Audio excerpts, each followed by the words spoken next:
감정을 억누르고 냉철한 이성만을 유지하며 살아가기는 어려운 일이지만 그래도 격정에 휘말리거나 폭력을 수단으로 삼지는 말아야 한다. 세상의 모든 불행은 평정심을 잃고 격정에 휘말릴 때 시작되며 한 국가의 운명도 집권층이 과격성을 띨 때 파국을 맞는다. 18세기 말 프랑스에서 시민계급이 절대 왕정을 무너뜨리고 자유와 평등 사상을 세계에 전파한 위대한 시민혁명이 발생했다. 봉건시대에서 근대시대로 세계사의 물줄기를 바꾼 인류 역사상 최대 사건인 프랑스 대혁명이다. 혁명은 루이 16세가 삼부회를 소집한 것에서 비롯되었다. 루이 14세 때부터 위기의 조짐을 보이던 프랑스의 재정은 갈수록 악화하다가 루이 16세 때에 이르러서는 파탄 상태에 빠졌다. 루이 16세는 이를 타개하고자 삼부회를 소집하고 토론 주제를 재정 문제에 국한하기로 하였으나 무거운 과세에 시달리던 평민층은 구체제 모순의 일대 개혁을 요구하고 나섰다. 논의의 주제가 엉뚱한 방향으로 흐르자 루이 16세는 삼부회의 강제 해산을 시도했고 여기에 반발한 평민층은 제도 개혁을 요구하는 것에서 기존 권력체제를 완전히 뒤집어 엎자는 쪽으로 급변했다. 분노한 민중의 발길은 구체제 권력의 상징과도 같은 바스티유 감옥으로 향했고 바스티유 감옥의 함락은 프랑스 절대 왕정의 붕괴를 알리는 신호탄이 되었다. 혁명의 기운이 나라를 뒤덮으면서 과격이 일상인 상태가 한동안 계속되었는데 이를 주도한 인물은 급진파인 자코뱅당 지도자 로베스피에르였다. 정권을 장악한 로베스피에르의 자코뱅 혁명정부는 개혁 입법을 잇따라 통과시키면서 최고 가격제와 배급제를 강행하였고 재판 절차를 생략한 채 루이 16세와 왕비 마리 앙투아네트를 비롯한 황족들을 단두대로 처형한 후 그 머리를 거리에 뒹굴게 했다. 이러한 공포정치의 과정에서 대략 30만 명이 반혁명 분자로 체포되었고 그중 2천여 명이 혁명광장에서 공개 처형되었다. 자코뱅 혁명정부는 혼란된 국가의 안정과 반대 세력 차단을 위해서는 공포정치가 최선이라 여겼으나 혁명 입법으로 토지를 분배받은 농민들이 보수화되고 시민들이 공포정치의 피로감을 느끼면서 반동의 기운이 움트기 시작했다. 기회를 엿보던 부르주아 계층의 지롱드파는 민심이 자신들에게 유리하게 전개되고 있음을 간파하고 불시에 쿠데타를 일으켜 전국의 주도권을 잡았다. 혁명 정신을 외치며 1년 동안 극단의 공포정치를 주도했던 로베스피에르는 체포되기 전 자신의 턱에 총을 쏘아 자살을 시도했으나 실패하고 1년 6개월 전 루이 16세를 처형했던 그 단두대에서 21명의 혁명 동지와 함께 체포된 지 하루 만에 머리가 잘리고 말았다. 이후 프랑스 전역에 걸쳐 자코뱅파에 대한 대대적 학살이 진행되었고 이들에 의해 도입된 보통선거제, 노예제 폐지, 최고 가격제 등과 같은 혁명 입법은 모두 폐지되었으며 프랑스는 혁명 이전으로 되돌아갔다. 극단적 변화는 극단적 반동을 초래한다는 역사의 순리가 어김없이 작동한 것이다. 조선시대에서도 로베스피에르와 유사한 인물이 있었다. 중종 때 개혁의 기치를 높이 들고 과격한 정치 실험을 하다 반동 세력의 공격을 받고 몰락한 비운의 혁명가 조광조이다. 1506년 몇몇 신하들이 폭정을 일삼던 연산군을 몰아내고 성종의 차남 진성대군을 새로운 왕으로 옹립했다. 이른바 중종반정이다. 준비 없이 용상에 앉은 조선의 11대왕 중종은 즉위 후 10년 가까이 반정공신들의 눈치를 보며 임금 자리를 지키는 것에 그쳤으나 기세등등하던 핵심 공신들이 하나둘 세상을 떠나고 신진사류들이 그 자리를 대체하면서 비로소 자신의 정치를 펼칠 수 있었다. 이 무렵 새로운 정치 세력으로 전면에 등장한 것이 사림인데 이들은 그동안 조정을 좌우하던 공신 세력의 그릇된 정치 관행을 비판하면서 새로운 조선을 설계하려 하였고 그 중심에 조광조가 있었다. 조광조는 29세에 진사시를 장원으로 통과하고 성균관에서 공부하던 중 34세에 알성시 별시에 급제한 후 여러 요직을 맡으면서 존재감을 높여갔다. 사림의 절대적 지지 속에 청렴성과 강직함을 갖춘 그의 등장은 기존의 정치 질서를 개혁하려는 중종에게 커다란 기대감을 심어주었고 중종의 각별한 관심 속에 승진의 속도는 빨랐으며 벼슬이 높아질수록 그를 따르는 사람 또한 급속히 늘어갔다. 조광조는 왕의 절대적 신임과 사림들의 전폭적 지지를 등에 업고 자신이 평소 꿈꾸던 도학 정치를 실현하고자 했다. 조광조를 필두로 한 살림 세력은 임금의 철저한 수신을 내세우면서 현량과 시행, 향약보급과 같은 급진적 제도개혁을 밀어붙였다.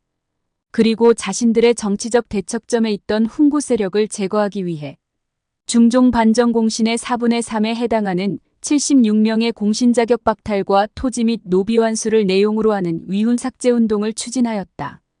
불의의 일격을 받고 뿌리째 흔들리던 훈구 세력은 마침 나라의 지진이 자주 발생하는 것을 구실삼아 권세를 가진 신하가 모반할 기미가 있으면 지진이 발생하는 것이라고 중종에게 간언하고 장차 조광조가 왕이 되려 한다는 주초 위왕설을 퍼뜨리며 이른바 기묘사화를 일으켰다. 고결하고 충성스러운 신하로 여겼던 조광조가 왕위를 노린다는 사실에 중종은 극도의 배신감을 느꼈다. 누명을 쓴 조광조는 눈에 피가 흐를 정도로 결백함을 호소하였으나 마음이 돌아선 중종은 선처를 바라는 신료들의 진언을 단호히 물리치고 조광조에게 사약을 내렸다. 이후 현량관은 폐지되고 공신 신분을 박탈당한 훈구파들은 모두 복훈되어 빼앗긴 재산을 되찾았으며 이후 사림의 정계 진출이 봉쇄되면서 혁신은 실종되고 조정의 주도권은 다시 훈구 세력에게 되돌아갔다. 개혁을 바라는 중종의 여망에 부응하여 정치 전면에 나섰던 사림 세력이 자신들의 이상을 꽃피우지 못하고 퇴장을 강요당한 것은 목표의 비현실성에도 원인이 있었으나 가장 결정적 원인은 방법의 과격성이었다. 조광조는 자신의 주장이 관철되지 않으면 유생들을 이끌고 밤새도록 비를 맞으며 대궐문 앞에서 시위를 벌이거나 사간원대간을 동원하여 집단으로 사직서를 쓰게 하는 등 극단의 수단을 마다하지 않았고 훈구 대신 중 조광조의 탄핵을 받지 않은 사람이 거의 없을 만큼 타협을 몰랐으며 군주에게까지 과도한 절제를 강요하여 왕의 측근들조차 그를 적으로 간주할 정도였다. 목적이 옳으냐 그르냐를 떠나 수단이 과격하면 반드시 후유증을 낳는데 300년을 유지해오던 러시아의 로마노프 왕조가 처참하게 붕괴한 것도 시위 군중을 과격하게 진압한 것이 원인이었다. 1905년 1월 9일 가폰 신부가 이끄는 노동자와 그 가족 15만 명이 페테르부르크 광장에 모여 8시간 노동, 국회 소집, 시민적 자유 등을 요구하는 청원서를 황제에게 전달하고자 했다. 노동자들은 병사여, 인민을 쏘지 말라고 적힌 플래카드와 황제의 초상화를 들고 시위를 벌였고 총검으로 무장한 황제의 근위대가 이들을 막아선 채 대치하고 있었다. 그러던 중 근위대가 느닷없이 시위 군중을 향해 일제히 총탄을 퍼부었고 수천 명의 군중이 피를 흘리며 눈 위에 쓰러졌다. 이렇게 벌어진 피해 일요일 사건으로 러시아 차르 정권의 도덕성은 치명상을 입게 되었고 머지않아 벌어진 제1차 세계대전에서의 거듭된 패전과 민생 파탄은 황제의 권위에 결정적 타격을 주었다.